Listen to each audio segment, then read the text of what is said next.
Army public school के exam के लिए जो करंट अफेयर्स का सेक्शन है उसमें आपको लेटेस्ट जो करंट अफेयर्स है 3 मंथ्स के वो आपको कवर करना है। और उसी सेक्शन में आज हम करेंगे साइंस एंड टेक्नोलॉजी का जो सेक्शन है उसके जो भी रिसेंटली 3 मंथ्स में हुआ है वो सारे करंट अफेयर्स हम आज की इस वीडियो में करेंगे।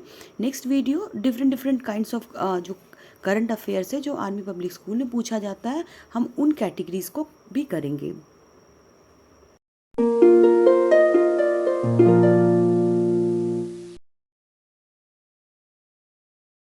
Hello everyone, welcome back to the channel. Army public school के जो बच्चे प्रिपेयर कर रहे हैं उन्होंने बताया था कि कुछ वीडियोस ऐसे प्रोवाइड करा दीजिए जो उनको आगे हेल्प हो जाए इस अपकमिंग एग्जामिनेशन में। तो मैं आपको करंट अफेयर्स का सेक्शन करवा देती हूँ जिसमें कि आपको लेटेस्ट 3 मंथ्स के करंट अफेयर्स पूछे जाते हैं। तो करंट अफेयर्स में जो जो बहुत इंपॉर्टेंट है टीचिंग एग्जामिनेशन के पर्पज़ से मैं सिर्फ उतना ही कवर करूँगी। आज के इस वीडियो में हम कवर करेंगे जो आपका करंट अफेयर्स है साइंस एंड टेक से मैंने लिया है, तो हम लोग उस पार्ट को आज करेंगे। तो बिना समय बर्बाद किए हम लोग स्टार्ट करते हैं। तो सबसे पहले न्यूक्लियर एनर्जी और क्लाइमेट के क्षेत्र में क्या हुआ है इन दिनों। जो इश्यूज हुए हैं पहले उसको देख लेते हैं। तो क्या हुआ है, proponents of nuclear energy say that it can prevent economy from the polluting using fossil fuels. आगे बैकग्राउंड की बात करेंगे तो ये to check for the validity of the arguments facts were checked to see if nuclear power really help save the climate. Details इसकी देख लेते हैं। तो जो आपका जो ये रिसेंट फिगर है जो जिसमें कि ग्लोबल कार्बन डाइऑक्साइड का इमिशन दिखाया गया है तो वो सेट किया गया है कि वो 4.9% था 2021 में compare to the previous year.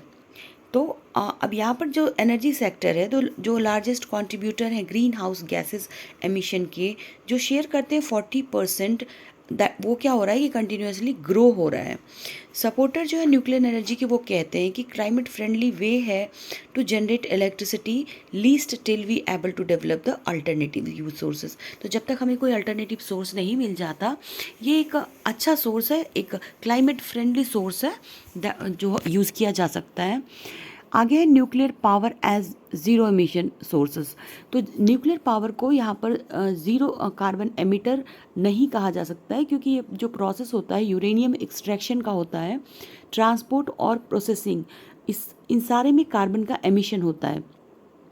जो कंस्ट्रक्शन होते हैं न्यूक्लियर पावर प्लांट के और या फिर यहाँ पे करेंगे डेमोलिशन होता है, डिकम्पोज यहाँ पे डिकमीशन होते हैं प्लांट जो कंट्रीब्यूट करते हैं कार्बन एमिशन में, या फिर स्ट्रिक्ट गाइडलाइन जो है ट्रांसपोर्टेशन और स्टोरेज का न्यूक्लियर वेस्ट ये भी एक तरह से कंट्रीब्यूशन करता है इसके एमिशन में।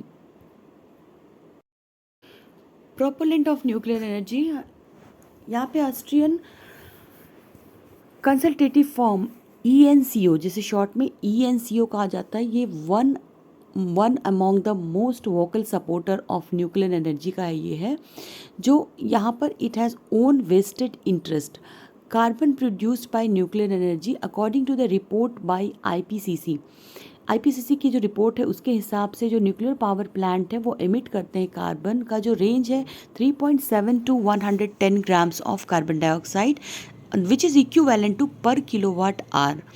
यहाँ पर जो है newer nuclear power plant generate more than carbon dioxide during the construction due to the strict nature of safety regulation. अगर बात करेंगे comparison to the other sources तो अगर आप इसको कंपेयर करेंगे दूसरे सोर्सेज से जैसे कि कोल से या फिर नेचुरल गैस प्लांट से या फिर न्यूक्लियर एनर्जी जो है तो उन सब से ये कार्बन को कम एमिट करता है। लेकिन सिचुएशन यहाँ पर पूरी तरह से डिफरेंट है। जो ये सोर्सेज है रीन्यूएबल एनर्जी का, यहाँ पर न्यूक्लियर प्लांट जो होता है वो एमिट करता है 30 times more carbon dioxide when compare to onshore wind power. अगर अगेन इसकी बात करेंगे तो 29 टाइम्स कार्बन जो है एमिट करता है हाइड्रो इलेक्ट्रिसिटी से। ये आगे बात करते हैं way ahead nuclear energy plants जो होते हैं वो 4 टाइम्स एक्सपेंसिव भी है विंड या फिर सोलर से। तो न्यूक्लियर एनर्जी जो है वो काफ़ी एक्सपेंसिव है, तो विंड और सोलर जो है उसे काफ़ी चीप पड़ता है and they also take long duration for the construction. तो न्यूक्लियर प्लांट बनाने के लिए जो है बहुत सारा ड्यूरेशन चाहिए, समय चाहिए कंस्ट्रक्शन के लिए, बट उसके कंपेयर में सोलर या फिर विंड हम जल्दी कंस्ट्रक्ट कर सकते हैं। अगर बात करेंगे कि वर्ल्ड जो है ना वो प्लान कर रहा है अब आगे कि कार्बन एमिशन को कंट्रोल में करने के लिए, तो जिसमें कि न्यूक्लियर एनर्जी किसी भी तरह से हेल्पफुल नहीं है, जैसा कि हमने देखा कि कार्बन का एमिशन कई गुना ज़्यादा है कंपेयर करेंगे अगर विंड और सोलर से। तो अदर चैलेंज जो है इस चीज़ में जो कि है हाई मेंटेनेंस कॉस्ट भी है, जैसे कि फ्यूल की अवेलेबिलिटी है, या फिर सेफ्टी और सिक्योरिटी कंसर्न की बात करेंगे, या फिर प्रमोटिंग करेंगे न्यूक्लियर एनर्जी का, तो ये सारी चीज़ों में देखेंगे तो बहुत सारे चैलेंजेस हैं। 3 दिसंबर को आया था जेम्स वेब टेलीस्कोप। इसका लॉन्च किया गया था जेम्स वेब स्पेस टेलीस्कोप का, जो कि चेंज किया गया from the December 18 to 22 by NASA. अब यहाँ पे बैकग्राउंड की बात कर लेते हैं, तो ये जो पोस्टपोन किया गया था required after the agency failed the some additional changes the test were required to period to launch. तो इन्होंने डेट को चेंज कर दिया था, 18 को होना था जिसे 22 कर दिया गया था, क्योंकि यहाँ पे जो उनको कुछ तैयारियाँ थी जो करनी थी, चेंजेस करने थे, वो नहीं हो पाए थे, इस वजह से। डिटेल्स में इसका देख लेते हैं। जो टेलीस्कोप है वो एक नासा का इम्पॉर्टेंट रोल प्ले करता है as a premier observatory for the next decade. अगले 10 वर्षों के लिए एक ऑब्जर्वेटरी का काम करेगा। टेलीस्कोप जो है वो जॉइंट कोलैबोरेशन है नासा और यूरोपियन स्पेस एजेंसी यानी कि ईएसए के बीच में, और इसमें कैनेडियन स्पेस एजेंसी का भी रोल है। फंक्शन क्या है इसके यूजेस क्या हैं? तो इसके यूजेस जो है कि ये जो इंफ्रारेड टेलीस्कोप है ये यूज़ किया जाता है स्टडी करने के लिए डिफरेंट फेजेस ऑफ यूनिवर्स के डिफरेंट फेजेस, जैसे कि स्टार्टिंग करेंगे बिग बैंग से, तो ये बिग बैंग के फेज को बताएगा, और फॉर्मेशन जो है life supporting solar systems and the evolution of our own solar system. और JWST will complement the discoveries of Hubble telescope. Its ability to observe longer wavelength allows it to study first galaxies that formed in the early universe.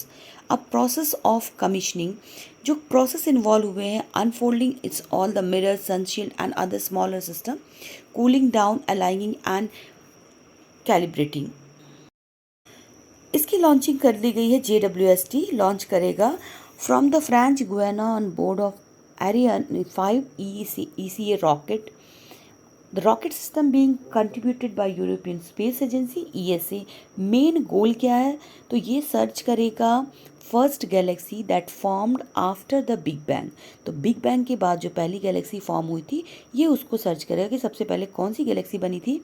Observe करेगा the formation of star from the first stages to the formation of planetary system. Measure करेगा physical और chemical properties planetary system के। इसके अलावा investigate करेगा ये potential of life in such systems. इसके अलावा ये डिटरमाइन करेगा कि जो गैलेक्सीज होती हैं वो किस तरह से इवॉल्व करती हैं इनके अर्लियर फॉर्मेशन में। अगली न्यूज़ थी उबेर ऑन व्हाट्सएप। तो यहाँ पर इशू क्या हुआ था कि यूजिंग व्हाट्सएप कस्टमर जो है ना इंडिया के कुड शून बैक कैब राइड्स। आप उबर का जो कैब राइड लेते हैं उसके बारे में है कि इन्होंने पॉसिबल कर दिया है। उबर और व्हाट्सएप इन्होंने क्या किया है, रोल आउट किया है विथ न्यू फीचर्स। अब यहाँ पर इसके बीच की देखिए बात क्या है, इंटीग्रेशन किया है उबर और व्हाट्सएप ने। फर्स्ट टाइम उबर कोलैबोरेट कर रहा है विथ अनदर टेक्नोलॉजी मेजर से। डिटेल क्या है, अब यहाँ पे प्रेजेंट जो फीचर है वो इंट्रोड्यूस किए गए हैं लखनऊ में इंडिया के on the trial basis. It will take time, it is implemented across the country. अब ये कब आता है, यूज़ में कब आएगा, जब कस्टमर जो होते हैं इसे डाउनलोड करेंगे उबर ऐप को बुकिंग करने के लिए, तो ये व्हाट्सएप के थ्रू भी वो बुकिंग कर सकते हैं। किस तरह से ये काम करेगा, तो फीचर जो होती है वो एसेस करेगी थ्रू 3 वेज। पहले क्या है, आप मैसेजिंग करेंगे उबर ऑफिशियल बिजनेस अकाउंट पे, और या फिर स्कैन कर सकते हैं आप QR कोड को डायरेक्टली उबर को ओपन करने के लिए व्हाट्सएप चैट से। एक बार रिक्वेस्ट आपका बन जाता है तो आपका पिकअप लोकेशन और ड्रॉप दोनों को एंटर करना होगा। उसके बाद आपको टोटल फेयर और अराइवल स्पॉट दोनों आपको दिखने लग जाएगा यूज़र्स को। अब इसमें सेफ्टी क्या है, तो यूज़र जो है ना उबर और व्हाट्सएप दोनों रिसीव करेंगे सेम अमाउंट ऑफ सेफ्टी जो उबर ऐप आपको देता था अपने यूज़र्स को, जैसे कि फीचर्स जैसे कि कैब का नंबर, ड्राइवर का नाम, या फिर कोई भी एनामोलस कॉलिंग जो होते थे वो सारे फीचर्स दिए जाएंगे। अगले 8 दिसंबर को न्यूज़ आई थी plant based chewing gum that traps corona virus. तो प्लांट बेस्ड च्युइंग गम जो कि ट्रैप करता है कोरोना वायरस का। यहाँ पर एक जो इशू क्या है पहले बता देती हूँ आपको कि एक प्लांट बेस्ड च्युइंग गम को डेवलप किया गया था रिसर्च के द्वारा। इनकी जिसकी पोटेंशियल ये है कि ये कोविड-19 ट्रांसमिशन को रिड्यूस करता है। मतलब आप च्युइंग गम जमाएंगे तो इससे आपका कोविड-19 रिड्यूस होता है, ट्रांसमिशन नहीं हो पाता है। अब यहाँ पे क्या है, च्युइंग गम जो होता है इसमें कुछ प्लांट बेस्ड प्रोटीन है जो कि ट्रैप करते हैं वायरस को। अब वायरस को इसके अंदर ट्रैप करते हैं जो कि प्रिवेंट करते हैं ट्रांसमिशन को। किस तरह से ये काम करता है, जो च्युइंग गम होता है जब आप च्यू करते हैं अपने माउथ में तो आप पूरे माउथ से जो है उसे च्यू करते होते हैं तो ये रिड्यूस कर देता है वायरल लोड इन सलाइवा, जो कि प्रिवेंट करता है transmission of virus from one person to another. अगर बात करेंगे करंट सिचुएशन की तो जो च्युइंगम टारगेट्स हैं that virus is present in the mouth. कहा जा रहा है कि वायरस जो है माउथ में प्रेजेंट होता है जिससे कि वो ट्रांसमिट हो जाता है बाई टॉकिंग और ईटिंग। तो जो गम होता है वो ट्रैप कर लेता है वायरस को अगर आप इस च्युइंगम को चबाते हैं। ACE2 नाम का प्रोटीन है जो इसमें डाला गया है। तो ACE2 प्रोटीन जो है वो प्लेस है जिसमें कि virus latches into before entering the human body. अब इसके पीछे आइडिया क्या है, तो रिसर्चर वर्क कर रहे हैं च्युइंगम को जो प्लांट ग्रोन प्रोटीन जो है वो डिस्टर्ब करता है डेंटल प्लैक को। अगली जो न्यूज़ है वो है नासा LCRDC जो इसमें कि लेज़र कम्युनिकेशन रिले किया गया है जिसे डेमोस्ट्रेशन किया गया है। LCERD ने लॉन्च किया है इसे, नासा के द्वारा लॉन्च किया गया first ever laser communication system of NASA. अब जो है नासा यहाँ पर बहुत सारे रेडियो फ्रीक्वेंसी कम्युनिकेशन का यूज़ कर रहा है डाटा को भेजने के लिए। अब यहाँ पर LCRD जो है ना इसी में हेल्प करेगा in testing the optimal communication in space. Next हमारा टॉपिक है अबाउट MI-17V5 हेलीकॉप्टर के बारे में। ये MI-17V5 हेलीकॉप्टर जो है ये किया गया है carrying chief of defence staff Bipin Rawat और कुछ डिफेंस ऑफिशियल के जो क्रैश हुए थे तमिलनाडु में उस, और रिजल्ट आपने सुना था अभी अभी न्यूज़ में बिपिन रावत अपनी फैमिली के साथ जो उनकी डेथ हो गई थी ये उसी के बारे में है, उसी से इंस्पायर होकर उसे डेवलप किया गया है। ये हेलीकॉप्टर को मैन्युफैक्चर किया गया है कजान में जो कि एक साउथ वेस्ट रसिया की सिटी है और यहाँ पर यूज़ किया गया है cargo and transportation and travel सभी का यूज़ किया गया है जो कि हाई परफॉर्मेंस कैपेबिलिटी है। They can fly high altitude in complex weather condition such as tropical desert और माउंटेन्स। हेलीकॉप्टर जो डिज़ाइन किया गया है वो लैंड अनप्रिपेयर्ड साइट्स हैं जो कि नाइट और एडवर्स वेदर कंडीशन में इमरजेंसी में जो कहीं भी लैंड कर सकते हैं। सिंगल इंजन कॉन्फ़िगरेशन है इसकी। अगली न्यूज़ है नासा IXPE मिशन के बारे में। एक न्यू मिशन जो कि IXPE जिसका फुल फॉर्म है इमेजिंग एक्सरे पोलैरिमेट्री एक्सप्लोरर, इसे लॉन्च किया गया नासा के द्वारा on board a SpaceX Falcon 9 rocket. अब यहाँ जो मिशन लॉन्च हुआ है जो कि Kennedy space center will be joint commission of NASA and Italian space agency. Vertical launch short range surface to air missile VLSR-SAM। यहाँ पर जो वर्टिकल लॉन्च हुआ है range surface of air missile. अब यहाँ पर इशू क्या है कि इंडिया ने लॉन्च किया है tested vertical launch short range surface to air missile जिसका कि यूज़ किया जाएगा इंडियन नवल शिप्स के लिए। और ये जो है ये सेकंड कंसेक्यूटिव टाइम है जिसमें इंडिया ने टेस्ट किया है VLSR-SM since February this year. अगली जो न्यूज़ इम्पॉर्टेंट है वो है पार्वो वायरस इन्फेक्शन के बारे में। अब ये पार्वो वायरस इन्फेक्शन क्या है, ये जो पार्वो वायरस इन्फेक्शन है ये इसने अफेक्ट किया है 2000 से ज़्यादा कुत्तों में जो कि महाराष्ट्र के अमरावती सिटी में देखा गया है पिछले 1 महीनों के दौरान। अब यहाँ पे क्या है जो वेटेरियंस है वो काउशन है the severe outbreak in cats owner of the pet dogs have been warned. Hidden water on Mars, यहाँ पे बताया जा रहा है कि मार्स जो ऑर्बिटर है लॉन्च किया गया एक स्पेस ऑर्गेनाइजेशन जो कि जिसने स्पॉट किया है water in Mars. Canyon system जो है जिसे कहा जाता है वैलीज मैरिनियर्स, यहाँ पे उन्होंने देखा गया है कि वहाँ पे वाटर होने की का दावा किया जा रहा है।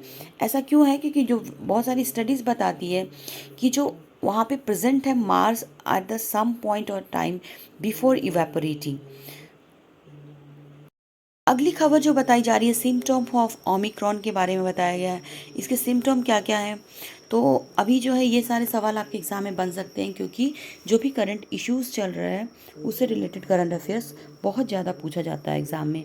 तो इशू जो है ओमिक्रॉन वेरिएंट के बारे में, जो कि कोरोना वायरस जो है जिससे स्प्रेड हो रहा है फास्ट अक्रॉस द ग्लोब, कि इसमें क्या है, जो लोग डरे हुए हैं impact of corona virus on our health infrastructure. Background क्या है इस वेरिएंट की? जो ओमिक्रॉन वेरिएंट है वो इमर्ज हो गया है through a mutation of in south Africa.